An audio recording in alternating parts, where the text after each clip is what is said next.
Hello everyone. So let us continue with our discussion. In the previous lecture, I have just introduced you the topic and I have discussed 5 characteristics of the private lending. Clear? Now, one model which I've shared with you is the model of funds. With the help of funds, like from the investors, money is going to the funds, and from the funds, money is going to the company. This model we have understood. Clear? But I told you that there are some other models as well. Okay, other models means, right? Number one is your business development companies. Business development companies, I call them as BDCs. Clear? Write down what is this BDCs. Write down what is this BDCs. Now write down a BDC is an investment company. A BDC is an investment company. Their purpose is to invest. Okay. So what the method is same. They are a investment company. They collect the money from the investors. Okay, this particular company, it collect the money from the investors, and then they will use that money to lend to the small and medium size businesses. Clear? So if you'll see that the flow over here is also the same as a fund management, like investors, BDC, and then small and the medium size company. Clear?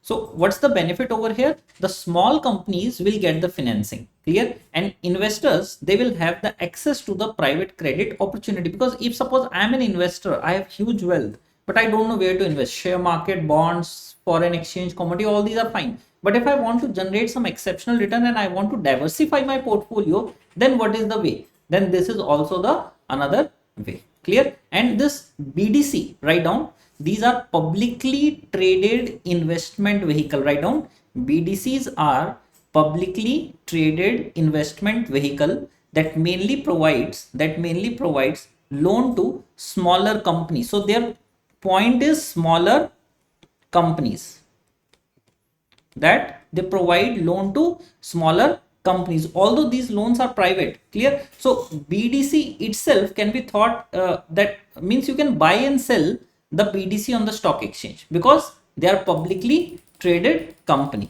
Clear?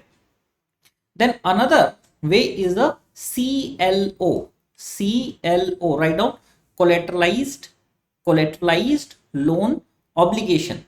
Collateralized loan obligations. Clear? We have studied that in the credit risk a lot. So these are a type of a securitization structure. Clear? So what it actually looks like: pooling of loan. Write down step 1, pooling of loans. You're pulling off the loans. Clear? Imagine a bank or a private lender. Clear? They have different loans in their books, 500 different loans. Clear? I have given the loan to company A, company B, company C, and company D. Clear? So instead of keeping all those loans separately, what they will do, they combine them into a pool. Means A, B, C, D, F, G, H, all the loans of these companies, they combine it into a pool. Okay, they create a pot, and that pot is known as a loan pool. Clear? Now that loan pool is divided into different risk structures. Senior tranche, the lowest risk, paid first, lowest return, and they are much more safer. Then we have is the mezzanine tranche. Mezzanine tranche, medium risk, medium return. Then we have the equity tranche. Clear? Paid the last, highest risk and highest potential return. Are you clear with this? Now why these CLOs are actually created, that's also a question. See, different investors have different risk preference. If they're investing in this BDO, okay, BDC, so BDC have a same structure for all the investors, but now I want very risky investment. So what I'll do, I'll go for CLO equity tranche, or if I don't want risk, I'll go for the CLO with the senior tranche, because I want to protect myself. Clear? Like pension funds, they always purchase the senior tranche, but if I am a hedge fund, I will buy the equity tranche. Are you clear? Hopefully you will understand all 3 different formats of investments. Clear? Private credit pool, then business developments, and then we have is the CLOs. Clear? Now write down one more aspect, that most private credit loans, they are floating rate loans, and we know that what is floating rate. If interest rate is rising, then your interest rate is also rising, and if interest rate is decreasing, your interest rate is also decreasing. So to the lender, they don't want to keep that interest rate risk. Clear? Whatever is the interest rate in the market, accordingly your interest rate will start increasing or decreasing. Clear? So now, finally, if I will create a difference between the bank loan and the private credit, clear? Then bank loans, they are comparatively cheaper, but they are expensive. Clear? They are highly regulated and they are less regulated. I'm not saying not regulated. I'm using the word less regulated. They are standardized. Okay. But these are customized. Very important. Clear? They are less flexible.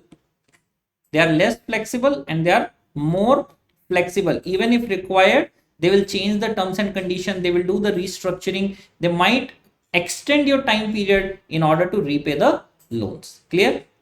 Now there is one more point to understand, that is private credit versus syndicated loans. What is this syndicated loans? Suppose there is a company, they need 10,000 crores of funds. Now one single bank or one single private credit fund cannot give you that. So what happens? Multiple banks or multiple private credit funds come together to pay off this loan, and then whatever the interest comes, it will be divided among them based on their proportion of their investments. Clear? So write down multiple lenders provide one large loan. Multiple lenders provide one large loan. Now next, write down leveraged loan. Write down leveraged loans. A syndicated loan given to a highly leveraged company. A syndicated loan means the loan is syndicated and it is given to a highly leveraged company. Clear? But remember that every leveraged loan is syndicated, but every syndicated loan is not leveraged. Means whenever you are giving a leveraged loan, it's for sure that it is syndicated, coming through multiple banks. Clear? But when you are saying that this loan is syndicated, it does not mean that it's a leveraged loan, because leveraged loan is only to those companies who are already in a very high debt, where equity proportion is very less. Clear? So we'll keep this much in this lecture. I have covered the first LOS. In the next lecture, we'll start the second LOS. Okay. Thank you.